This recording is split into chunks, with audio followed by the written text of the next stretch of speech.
तो हेलो दोस्तों, मैं हूं आपका दोस्त और होस्ट स्नील और आप सुन रहे हैं स्नील हॉरर स्टोरी। कहानी को देखने से ज़्यादा सुनने में मज़ा आता है, तो अपने हेडफोन लगा लीजिए। दोस्तों, आज की कहानी बहुत ही डरावनी और खतरनाक होने वाली है। दोस्तों, मैं आज आपके लिए लंबी और डरावनी कहानी लेकर आया हूँ और चैनल को सब्सक्राइब करने के लिए डरने की ज़रूरत नहीं है। तो आप बिना डरे जल्दी से चैनल को सब्सक्राइब कर दें ताकि मैं आपको और डरावनी कहानी सुना सकूँ। तो चलो अब बिना वक्त ज़ाया किए कहानी की ओर बढ़ते हैं। अंधेरा धीरे धीरे आसमान में किसी पानी की तरह स्याही में घुल रहा था। आसपास ठंड बढ़ने लगी थी, पर अब तक किसी का फ़ोन नहीं आया था, ना ही कोई मैसेज। मैं यहाँ कब से अपने दोस्तों का इंतज़ार कर रहा था। मैंने फिर से एक बार अपना फ़ोन निकाल कर देखा। कोई मिस कॉल नहीं, कोई फ़ोन नहीं था। बैटरी तो 10% से भी कम थी। मैं वहाँ पर बैठे बैठे चिंता के कारण अपना एक पैर ज़ोर ज़ोर से हिला रहा था और फिर मैंने वो आवाज़ सुनी, तुम खो गए हो। 30 अक्टूबर 2012। मैं उस दिन को कभी भुला नहीं पाऊँगा। उसके अगले दिन यानी कि 31 अक्टूबर को मेरी फ्रेंड जिया का बर्थडे था और हम 30 अक्टूबर के रात उसका बर्थडे मनाने वाले थे। लेकिन ये उसका कारण नहीं है, बल्कि उस दिन मेरे और मेरे दोस्तों के साथ जो हुआ था ये उस कारण से है। घटना के कुछ 2 ही हफ्ते पहले चला मुझे पता कि 31 अक्टूबर को जिया का बर्थडे है। उस दिन से मैं यही सोच रहा था कि मैं ऐसा उसे क्या गिफ्ट दूं, ऐसा क्या करूं जो उसे हमेशा हमेशा के लिए याद रह जाए। हालांकि सब कुछ गलत हुआ था और अब वो दिन मेरे लिए एक बस भयानक याद बनकर रह गया है। मेरे कुछ दोस्त भी इस बारे में जानते थे कि मैं जिया से प्यार करता हूँ और उन्हें भी जिया के जन्मदिन के बारे में पता था। जन्मदिन के कुछ दिन पहले ही उन्होंने मुझे बताया कि जिया जन्मदिन पर कैंपिंग के बाहर जाना चाहती है और वो ये भी चाहती है कि मैं उनके साथ मतलब सब दोस्तों के साथ कैंपिंग करने चलूं। पर वो बात मुझे कहने से डर रही थी। वैसे भी वो मुझसे ज़्यादा बात नहीं करती थी। उस दिन बातों बातों में मेरे दोस्तों ने मुझे ये भी कहा कि जिया भी मुझे चाहती है और वो मुझे बताने से डर रही है और इसीलिए वो उसका बर्थडे मेरे साथ मनाना चाहती है।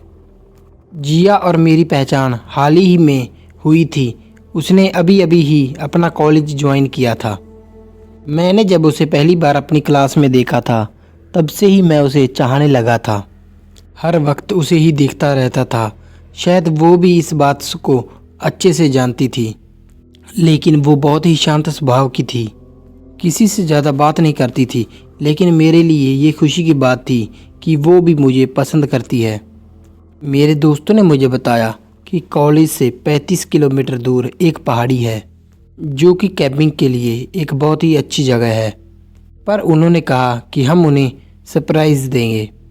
हम उन्हें बताएंगे कि मैं कैंपिंग के लिए नहीं आने वाला हूँ और फिर मैं अचानक वहाँ पर जाकर उन्हें सरप्राइज़ दूंगा और उसे प्रपोज भी करूँगा ताकि वो दिन उसके लिए हमेशा हमेशा के लिए यादगार बन जाए।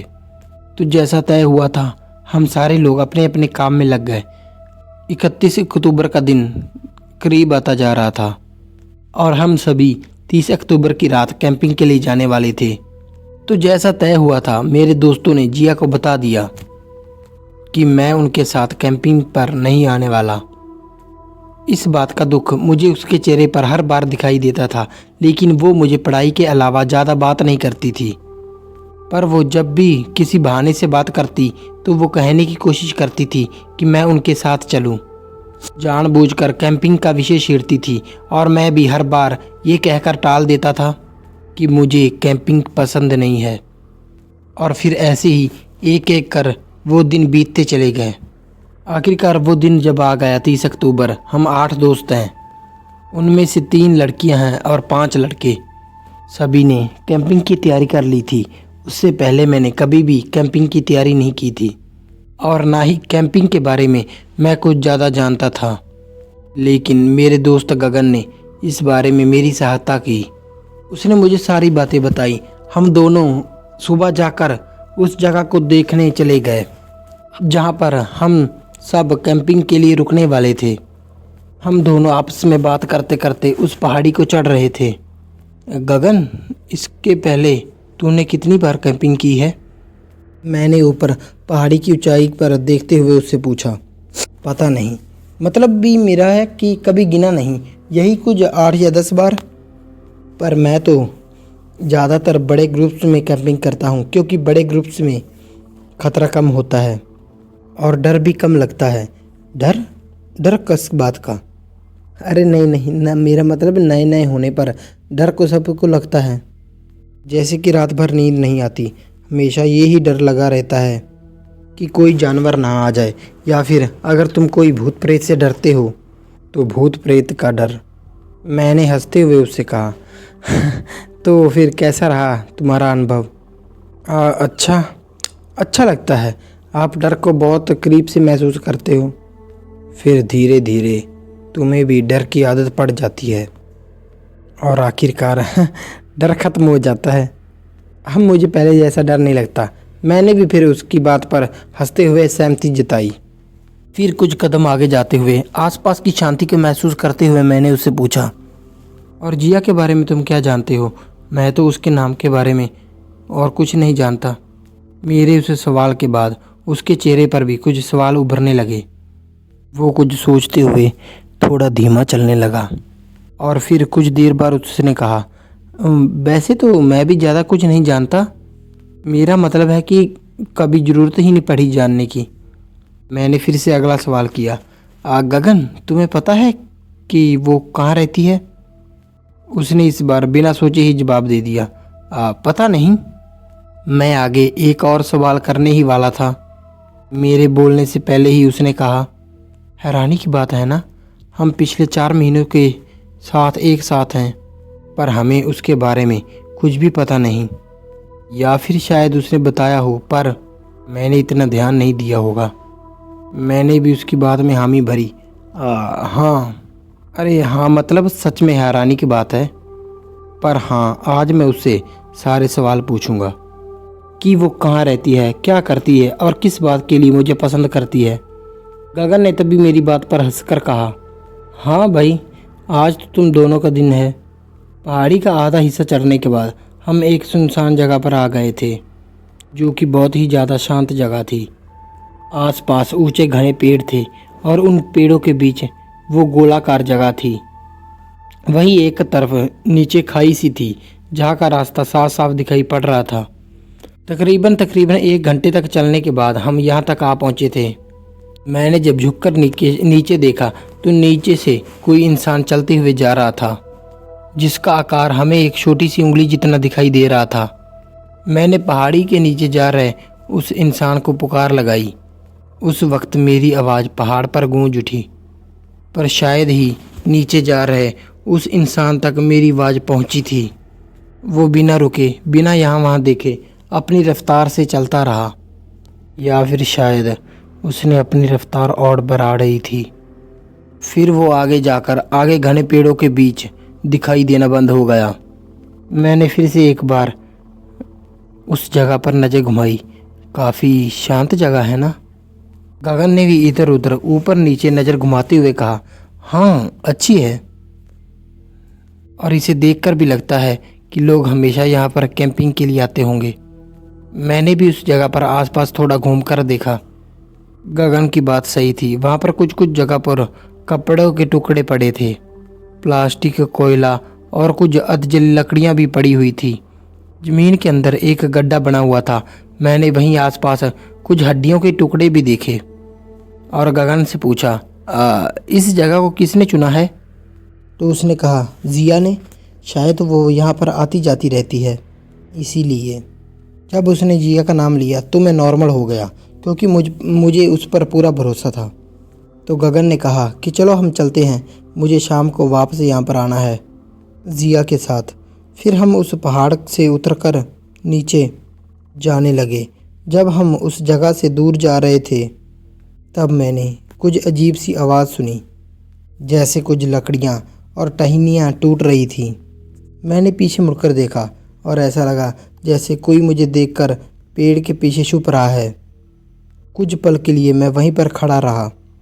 मैंने अपनी नज़र हटाई तो फिर से ऐसा लगने लगा जैसे सामने से कोई मुझे देख रहा है। वो कुछ अजीब सा ही एहसास था। जब भी मैं अपनी नज़र उठाकर देखता उस पल को ही कोई पेड़ों के पीछे ही जाकर छुप जाता था।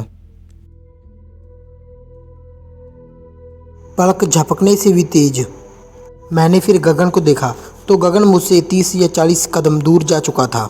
मैंने वहीं से उससे आवाज़ लगाई, गगन अब मेरे लिए रुको। गगन मेरी आवाज़ सुनकर रुक गया। मैं तेज़ चलता दौड़ता हुआ उसके पास चला गया। मैं दौड़ता हुआ उसके पास जब चला गया तो उसने पूछा, तुम रुक क्यों गए थे वहाँ? अरे कुछ नहीं, बस मुझे ऐसा लगा कि जैसे कोई हमें देख रहा है। क्या तुम्हें भी कुछ महसूस हुआ? गगन ने मेरे कंधे पर हाथ रखते हुए और आगे चलते हुए कहा, पहली बार कैंपिंग कर रहे हो ना, तो ऐसा ही लगता है। मैंने तुम्हें बताया था ना, मेरी भी हालत बिल्कुल वैसी ही थी जैसी अब तुम्हारी है। ये जंगल पहाड़ी इलाके हमेशा ऐसे ही होते हैं। हमें यहाँ पर हमेशा ही डर लगा रहता है कि कोई हमें देख रहा है या फिर हमारा पीछा कर रहा है, पर ऐसा कुछ नहीं होता।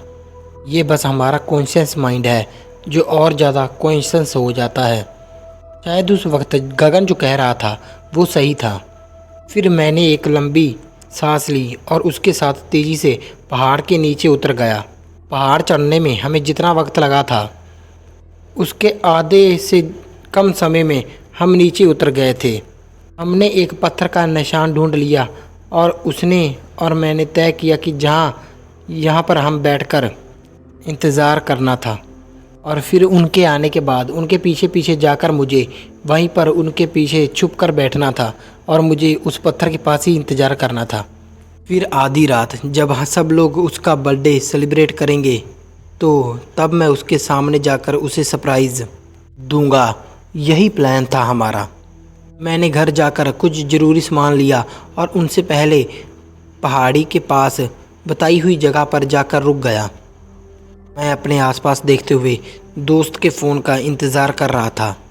काफ़ी देर हो चुकी थी, आसपास भी ठंडी बढ़ने लगी थी। मैं तो पहली बार ऐसी किसी जगह पर अकेला आया था, इसलिए शायद मैं थोड़ा थोड़ा डर भी रहा था। मेरे मोबाइल से तभी मुझे कुछ आवाज़ सुनाई दी। मुझे लगा कि शायद गगन का मैसेज आया होगा। मैंने मोबाइल निकाल कर देखा तो देखा कि मोबाइल पर लो बैटरी का मैसेज था। इस सब भाग दौड़ में मैं मोबाइल चार्ज करना ही भूल गया था। मैंने उसी तरह से मोबाइल को जेब में रख लिया। अंधेरा धीरे धीरे आसमान में किसी पानी की तरह स्याही में घूल रहा था। आसपास ठंड बढ़ने लगी थी, पर अब तक किसी का फ़ोन नहीं आया था और ना ही कोई मैसेज। मैं यहाँ पर कब से अपने दोस्तों के आने का बिल्कुल बेसब्री से इंतज़ार कर रहा था। मैंने फिर से अपना फ़ोन निकाल कर देखा, कोई मिस कॉल नहीं, कोई मैसेज नहीं। बैटरी अब 10% से भी कम बची थी। मैं वहाँ पर बैठे बैठे चिंता के कारण अपने एक पैर ज़ोर ज़ोर से हिला रहा था और तभी मैंने वो आवाज़ सुनी, क्या तुम गुम हो गए हो?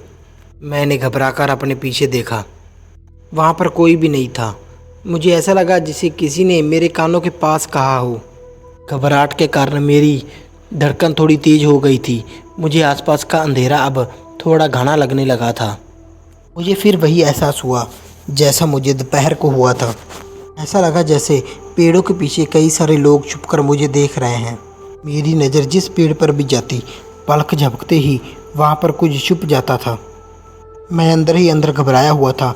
मैंने अपना मोबाइल निकालकर उसमें एक मैसेज टाइप कर दिया और उसे ड्राफ्ट में सेव कर दिया ताकि अगर मुझे कोई ख़तरा महसूस हो तो मैं उसे पुलिस को, एमरजेंसी विभाग को भेज सकूं। और मैंने फिर से अपना मोबाइल जेब में रख लिया। मैं अब उस जगह से दूर जाने के बारे में ही सोच रहा था कि तभी मेरा फ़ोन बज उठा। कोई मैसेज आया था।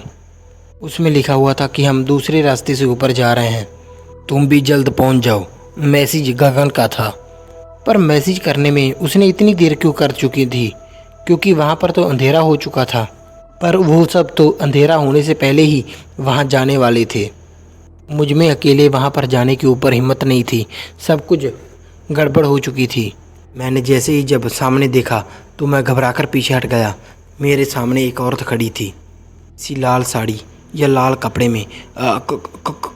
कौन है? मुझे घबराया हुआ देख उसने टॉर्च का प्रकाश अपने खुद के चेहरे पर मारा तो वो जिया थी, पर उसके कपड़े तो तब अलग थे। पहले देखने पर तो मुझे ऐसा लगा कि जैसे वहाँ पर कोई औरत खड़ी है, लाल कपड़े या फिर लाल साड़ी पहनी हुई। मेरी आंखों पर तेज प्रकाश पड़ने के कारण शायद मुझे ये भ्रम हुआ था।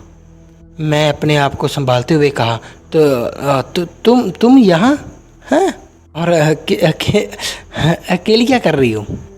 उसने मुझे एक अजीब सा जवाब दिया, मैं अकेली ही यहाँ पर घूमती रहती हूँ। मतलब? मेरा मतलब कि मैं इस जगह को अच्छे से जानती हूँ। हमने रास्ता बदल दिया। आखिरकार फिर मुझे गगन ने बताया कि तुम भी यहाँ पर आए हो, इसीलिए मैं उन्हें वहाँ पर छोड़कर तुम्हें यहाँ से लेने आई हूँ। उसका ये जवाब सुनकर मेरा चेहरा खिल उठा। उसे देख मेरा डर अपने आप कम हो गया। मैं अपने कपड़े झटककर सीधा खड़ा हो गया। उसने ऊपर इशारा करते हुए कहा, चलो चलते हैं। मैंने अपना सर हिलाते हुए उसे हाँ में जवाब दिया। फिर हम साथ साथ एक दूसरे के साथ पहाड़ पर चढ़ने लगे। मेरी धड़कन अब भी तेज़ थी, पर अब इसका कारण डर नहीं था, बल्कि वो तो मेरे करीब मेरे साथ साथ चल रही थी। मैं उससे बात करने से भी डर रहा था, पर कहीं से तो बात शुरू करनी थी ना। तो इसीलिए मैंने उनसे कहा, जन्मदिन की ढेर सारी शुभकामनाएं। जन्मदिन तो कल है। ये कहते हुए उसकी आवाज़ थोड़ी रूखी लग रही थी।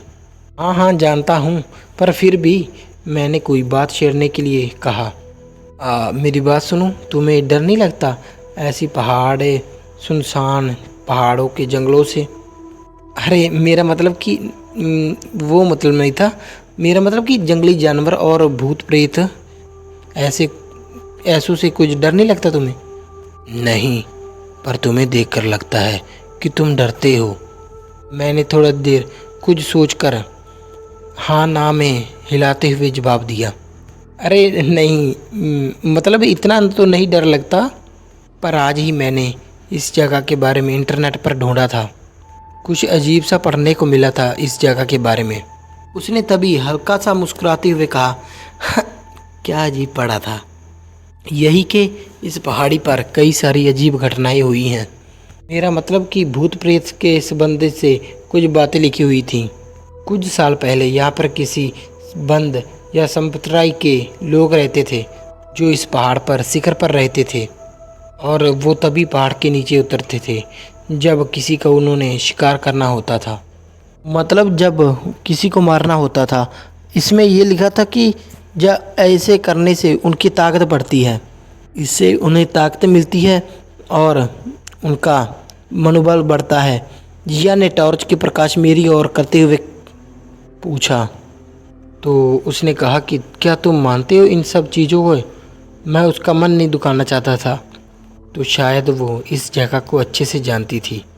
मेरे चेहरे पर प्रकाश की तेज़ रोशनी थी, इसलिए मैंने अपनी आंखें बंद कर ली और तेज़ आवाज़ में उसे कहा, हाँ।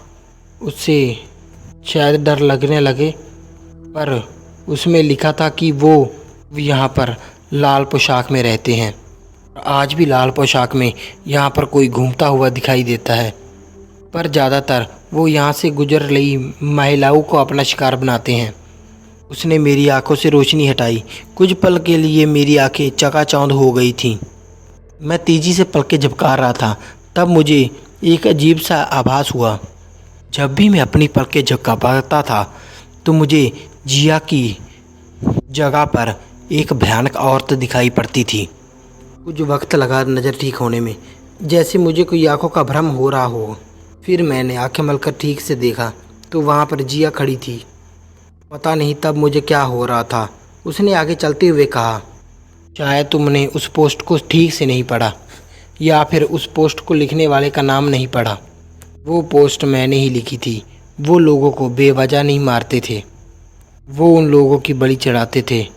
और ये नहीं, वो तो अपना रूप बदलने में भी माहिर ही थे, इसीलिए उन्हें आज तक कोई पकड़ नहीं पाया है। उसकी ये बात सुनकर मुझे आश्चर्य हुआ कि मैंने उसकी बात पर ध्यान ही नहीं दिया था। मैंने देखा ही नहीं था कि वो पोस्ट किसने लिखी है। अरे हाँ, शायद मैंने ठीक से नहीं पढ़ा होगा, वापस जाकर ज़रूर पढ़ूंगा। उसने बस मुझे एक मुस्कुराकर होठों से जवाब दिया। अब हम दोनों काफी आगे आ अब हम कुछ काफ़ी आगे आ चुके थे और हम दोनों अब चुपचाप चलते रहे कुछ दूर तक। और मैंने फिर एक सवाल किया, तुम कहाँ रहती हो? अरे मतलब तुम्हारा घर कहाँ है? उसने फिर से मुस्कुराकर मेरी ओर देखा और कोई जवाब नहीं दिया। मैंने आगे कहा, मैं हैरान रह गया था जब मुझे पता चला कि शायद ग्रुप में किसी को नहीं पता नहीं कि तुम कहाँ रहती हो। मेरी उस बात पर उसने थोड़ा सा हंसकर जवाब दिया, जल्दी पता चल जाएगा, बस हम ऊपर पहुँच जाएं, फिर हम आराम से बात करेंगे। मैंने भी फिर हंसकर उसकी बात में हामी भरी। फिर चलते चलते अचानक मेरे हाथ का उसके हाथ को स्पर्श हो गया। मेरे शरीर में ठंड की एक लहर सी दौड़ गई, पर उस वक्त उसका स्पर्श अजीब सा था, जैसे किसी बूढ़ी औरत का हाथ होता है, बहुत खुरदुरा और रूखा सा। अब हम चलते चलते ऊपर तक आ चुके थे, उसी जगह जहाँ मैं गगन के साथ आया था। बहुत ही शांत और ठंडी जगह थी। वहाँ पर बहुत ही गहरी खामोशी थी। हम दोनों की थोड़ी ही दूरी पर कुछ टेंट लगाए गए थे। वहीं ही थोड़ी दूर पर आग जल रही थी। पर जैसे जैसे हम उस जगह की और करीब जा रहे थे, मुझे कुछ अजीब सा महसूस होने लगा था। वहाँ से कोई भी आवाज़ नहीं आ रही थी। पता नहीं वहाँ पर इतने सब शांत क्यों थे, जबकि हम यहाँ तो मौज मस्ती करने आए थे। जिया और मैं जब हम उस जगह के पास पहुँचे तो देखा वहाँ पर कोई भी नहीं था, लेकिन जिया के चेहरे पर कोई भी हैरानी की लकीर तक नहीं थी। तो मैंने फिर जिया से पूछा, बाकी सारे दोस्त कहाँ हैं? उसने शांत होकर गहरी आवाज़ में कहा, शायद आराम कर रहे हैं। मैंने उनके टेंट के पास जाकर टेंट का पर्दा हटाकर देखा, सब सच में सो रहे थे। ये बात मुझे सच में काफ़ी अजीब लगी, क्योंकि सब यहाँ पर इंजॉय करने के बजाय सो रहे थे। जिया ने फिर उसी लिहाजे में कहा, शायद तुम भी थक गए होगे, तुम्हें भी आराम की ज़रूरत है, अभी आराम करो, फिर हम रात में जश्न मनाएंगे। फिर उसने कोई लाल रंग का जूस मेरी तरफ बढ़ाते हुए कहा, ये लो, इसे पी लो, तुम्हें भी आराम महसूस होगा। वहाँ आसपास शराब की बोतलें पड़ी हुई थी। लगा कि शायद सारे लोग शराब पीकर सो तो नहीं गए, लेकिन सभी एक साथ कैसे सो जाएंगे। मैं ये सब सोच रहा था और तभी उसने अपने हाथ का गिलास मेरे चेहरे के सामने पकड़ते हुए कहा, पी लो और आराम करो। उस वक्त मेरा ध्यान सामने जल रही आग की तरफ गया। वह आग के पास पेड़ के पीछे, वहाँ पर पीछे कोई हाथ पेड़ की खाल से सरकता हुआ आगे आया, किसी सांप जैसा। मैंने घबराकर उसे कहा, वहाँ पर कुछ है। मैं कुछ सोच पाता तब तक जिया ने वो प्याला मेरे मुंह तक लाया और मैं घटाघट कुछ घूंट पी गया, और तभी वो हाथ एक झट से पीछे चला गया। बहुत ही अजीब सा स्वाद था उसका। मुझे फिर से वही एहसास होने लगा जैसे उन पेड़ों के पीछे कोई है। मैंने जिया के हाथ को दूर करते हुए कहा, ये क्या था? अजीब था ये। उसके चेहरे पर एक लंबी और अजीब सी मुस्कुराहट थी। पेड़ों के पीछे से कई सारे हाथ सर्पाकार रेंगते हुए आगे आ रहे थे। मेरी तबीयत अचानक से बिगड़ने लगी। मुझे सांस लेने में तकलीफ़ हो रही थी। मैं लड़खड़ाने लगा था और लड़खड़ाते हुए मैं वहाँ से जाने लगा। तब उसने मेरे कंधे पर हाथ रखा और फिर मुझे रोकने की कोशिश की। मैंने अपने कंधे की ओर देखा तो मेरे कंधे पर एक बहुत ही सड़ा गला सा हाथ था, खोखला, जिसमें बस हड्डियाँ थीं। मैंने घबराकर उस हाथ को झटक दिया। ये क्या मजाक है? जिया, तुम्हारा हाथ।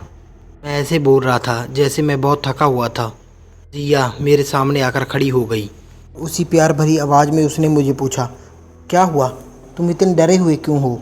मैं तुम्हें डराना नहीं चाहती, आओ मैं तुम्हें शांति से सुला दूँ। नहीं,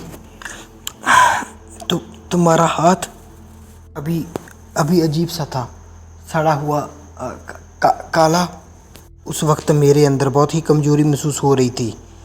तब उसने फिर मुस्कुराते हुए मेरे हाथ अपने हाथ में ले लिया। अभी मुझे याद आया कि मैंने अपने मोबाइल में एक मैसेज टाइप किया था।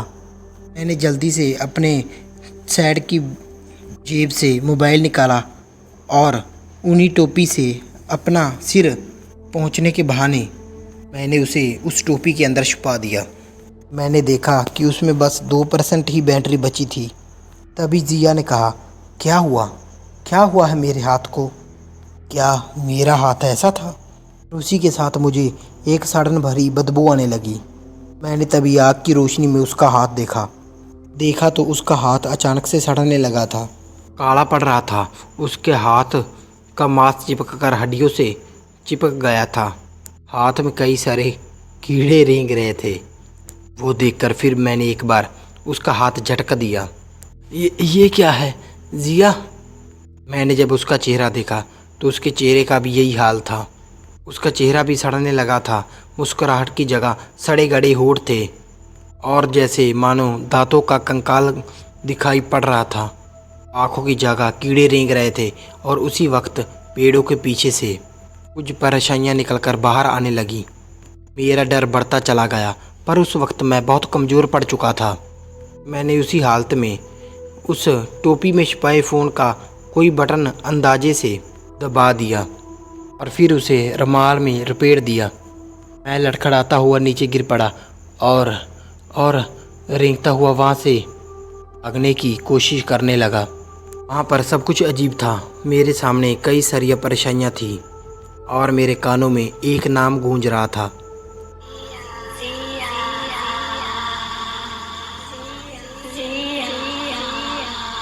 मैंने किसी तरह ऊनी टोपी को पहाड़ के नीचे फेंक दिया।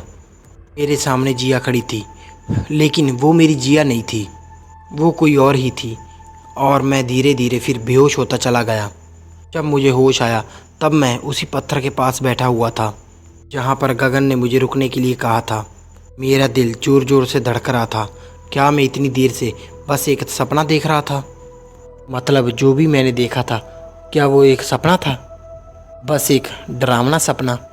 मैंने अपने आप को शांत किया, बहुत शांत, और अपनी आंखें बंद कर ली। और फिर मैंने अपने पीछे वो आवाज़ सुनी, क्या तुम खो गए हो? क्या तुम फिर से गुम हो गए हो? मैंने घबराकर पीछे देखा। मेरे पीछे जिया खड़ी थी। मैंने अपने चेहरे का पसीना पोंछा और अपने आप को समझाया कि मैंने जो भी देखा था वो सब झूठ था। मैं उसे देखकर मुस्कुराने लगा और वो भी मुझे देखकर मुस्कुराने लगी। और तब मुझे अचानक से महसूस हुआ कि मेरे आसपास का सब कुछ अंधेरे में डूब रहा है, जैसे कोई काली स्याही पानी में घुलती है। तेज, बहुत तेज उसकी मुस्कुराहट फैलती चली गई और मुझे बस उसके चेहरे का एक कंकाल दिखाई देने लगा। मेरे सामने पेड़ों के पीछे से कई सारे हाथ सर्पाकार घूमते हुए सामने आ रहे थे और उसी के साथ एक नाम मेरे कानों में गूंजने लगा। मैं घबराकर चिल्लाने लगा, चुपचाप।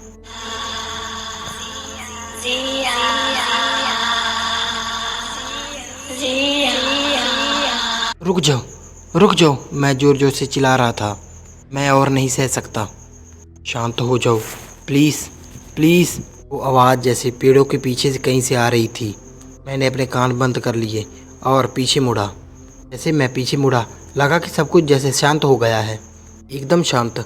और फिर मैंने धीरे से अपनी आंखें खोली और एकदम से मेरे सामने जिया खड़ी थी और उसी पल में उसका शरीर सड़ने लगा, किसी मोम की तरह पिघलने लगा। उसकी वो भयानक चीज़ मेरे कानों को पर्दों के पीछे चीरते हुए मेरे दिमाग में डर भर रही थी।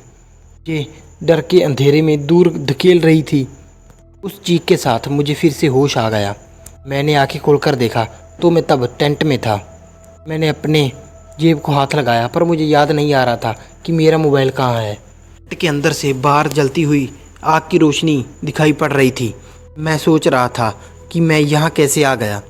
मुझे कुछ भी ठीक से याद नहीं आ रहा था। आसपास भी सब कुछ धुंधला धुंधला सा दिखाई पड़ रहा था। और फिर मैं दर्द से कराते हुए करवट बदलकर अपनी बाईं ओर घूम गया और फिर से वही आवाज़। उसका चेहरा बिल्कुल ठीक मेरी आंखों के सामने था, वही सड़ा गला चेहरा। उसकी वो आवाज़ सुनकर मेरा दिल दहल उठा था। उस झटके से मैं फिर होश खो बैठा और फिर मुझे जब होश आया तो मैं आग के पास लेटा हुआ था। कुछ धुंधली सी परछाइयाँ तभी मेरे चारों ओर मंडरा रही थीं। तेजी से हलचल कर रही थी और कुछ कह रही थी। इस आखिरी पल का स्वीकार करो। और उसी के साथ मुझे ऐसा लगा कि ऐसे सीने में और दिमाग में कई सारी सुइयां चुभी गई हों। और तब एक तेज रोशनी मेरे चारों ओर फैलती चली गई। परछाइयाँ धुंधलाकार होकर गायब हो गईं। ऐसे कई सारी टॉर्च लेकर कोई यहाँ वहाँ घूम रहा था। वहाँ पर हर जगह बस रोशनी ही रोशनी थी। तब मैं अधमरी हालत में था। ये कुछ भी होश नहीं था, कुछ समझ में नहीं आ रहा था। और फिर ऐसा लगा कि जैसे किसी ने मुझे उठा लिया हो और उठाकर कहीं भाग रहा है। मेरा शरीर बस उछल रहा था। मेरे सीने में किसी ज्वालामुखी की तरह बहुत तेज़ दर्द उठ रहा था। ऐसा लग रहा था जैसे धीरे धीरे मेरी जान निकल रही है। मेरी आंखें बंद हो रही थी, बहुत जड़ हो चुकी थी, जैसे मैं किसी तरह के नशे में था। और फिर आखिरकार मेरी आंखें बंद हो गईं। मुझे फिर एक बार होश आया और फिर मैं एक बार उसी जगह पर था जहाँ मेरे सामने वो लंबा ऊंचा पहाड़ खड़ा था।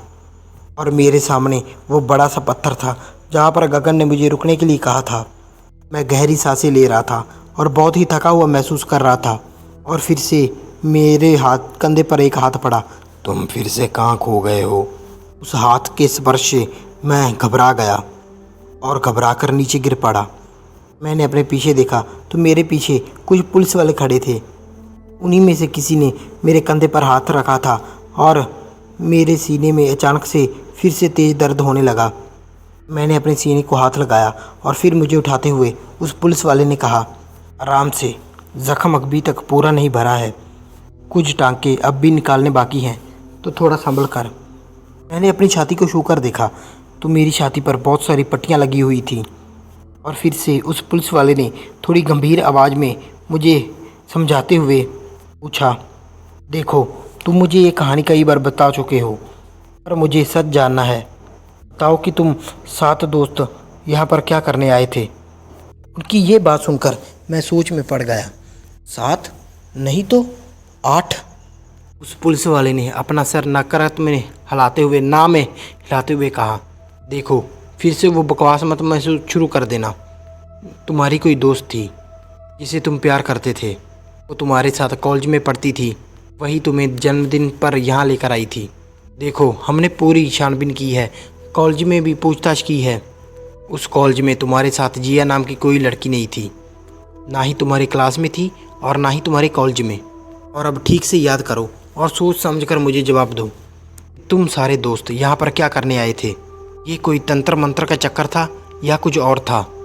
देखो, अपने लिए तो नहीं तो अपने मरे हुए दोस्तों के लिए तो मुझे सच बता दो। मैं उसकी ये बात सुनकर सुन रह गया। क्या बोल रहे हो? मेरे सारे दोस्त मारे गए हैं? उस पुलिस अफसर ने अफसोस जताते हुए कहा, हाँ अफसोस, लेकिन ये सच है, तुम्हारे ये सारे दोस्त मारे जा चुके हैं। और जब हम वहाँ पर पहुँचे तब तुम अकेले थे जो जिंदा थे। तुम्हारा ये मैसेज नहीं मिलता तो शायद उस वक्त तुम भी मर चुके होते। तब मेरा ध्यान मेरे हाथ में जो चीज़ थी उस तरफ चला गया। मेरे हाथ में मेरा मोबाइल था, थोड़ा सा टूटा हुआ था, पर तब भी वो चल रहा था, जिसमें वो आखिरी मैसेज लिखा था, हेल्प मी, फाइंड मी। अंधेरा होने वाला था और फिर एक बार आसमान में अंधेरा किसी काली स्याही की तरह घुलने लगा था। मेरी आंखों के सामने एक बाई एक वही सारे दृश्य किसी फिल्म की तरह सरक रहे थे। चलो, तुम अभी भी सदमे में हो। हम तुम्हें यहाँ पर इसीलिए लेकर आए थे कि शायद तुम्हें यहाँ पर देखकर कुछ याद आ जाए, पर शायद काम नहीं बना। पर हाँ, अगर तुम्हें कुछ भी याद आ जाए तो हमें ज़रूर बताना। तुम लोग यहाँ पर क्यों आए थे, क्या करना चाहते थे, और वो कौन था जो तुम्हें यहाँ पर लेकर आया था? और उस वक्त मेरे दिमाग में बस एक ही नाम गूंज रहा था,